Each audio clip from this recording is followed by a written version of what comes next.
What's up, Pinas? May nangyari nga pala regarding kay Wally Bayola.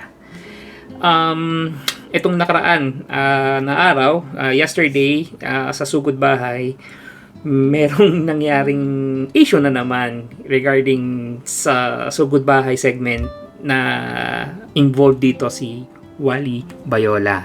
Na tila ba sa sobrang excitement ata niya sa kanyang ginagawa ay may hindi ka nais na salita na nabitawan siya, at yun ang yung PI na salita. Ito, tignan natin. Hero ba yun o may karugtong pa yun? Hoy! Bossing, hindi pa po namin natatapos. Hanggang doon pa lang po yung naiisip namin ngayon.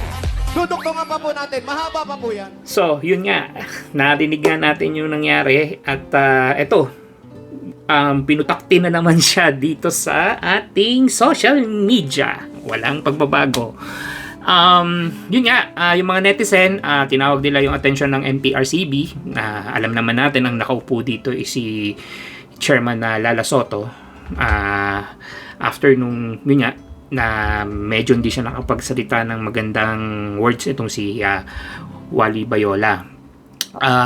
Regarding nga dito sa issue na to, while nga doon, di ba, nakita naman natin, while doon sa nakatutok yung camera doon kay Jose Manalo, may narinig tayong yung nga, yung PI word na yon na wala naman si Wally Bayola sa scene ng camera. So yun nga, regarding dito sa social media, baka nga sabi ng mga netizen, di daw pansinin ni Lala Soto to.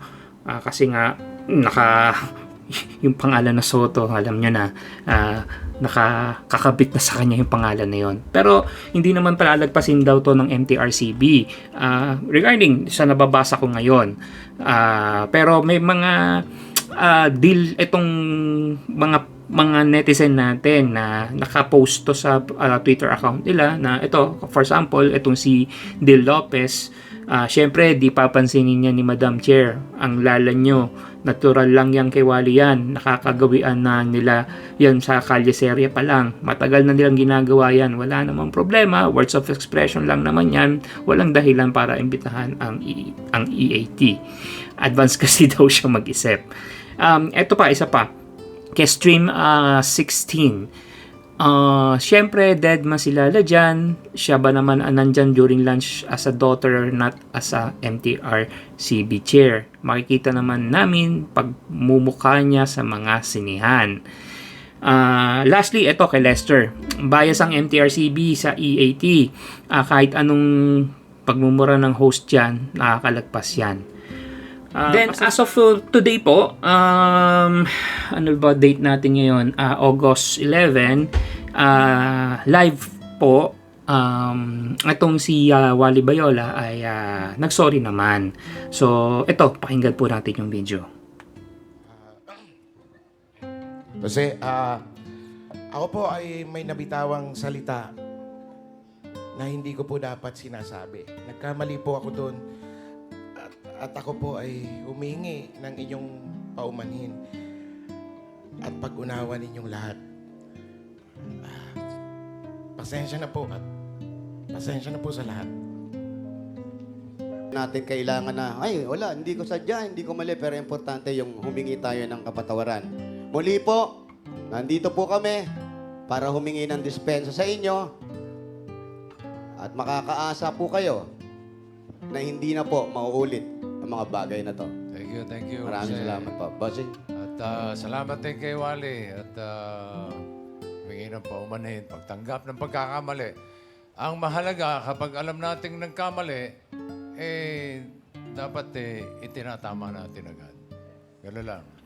So yun nga, narinig natin kung ano yung sinabi ni Jose Manalo, at lalo na yung part ni Wally Bayola. Pero dito na nga, lumabas na nga na hindi makakaligtas sa MTRCB ang ginawa ni Wally Bayola regarding do sa pagmumura niya sa segment na Sugod Bahay. ito'y nasa batas natin sa MTRCB sa anong paglabag dun na sa, kung di ako nagkakamali, it's, yung PD number 1986.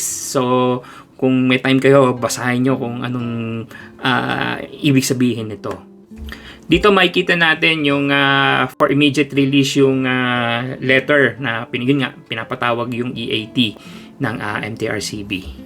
So Kapinas, bago natin tapusin tong video na to, a big shout out to Mr. Warren Mila. Yan, mga dating kasama ko yan sa dating trabaho ko. Warren Mila, shout out sa iyo. Siguro sa part ni Mr. Wally Bayola, since na nasa television ka at nakaharap tayo sa live TV, siguro very extra careful na lang tayo next time sa mga salitang nabibitawan natin.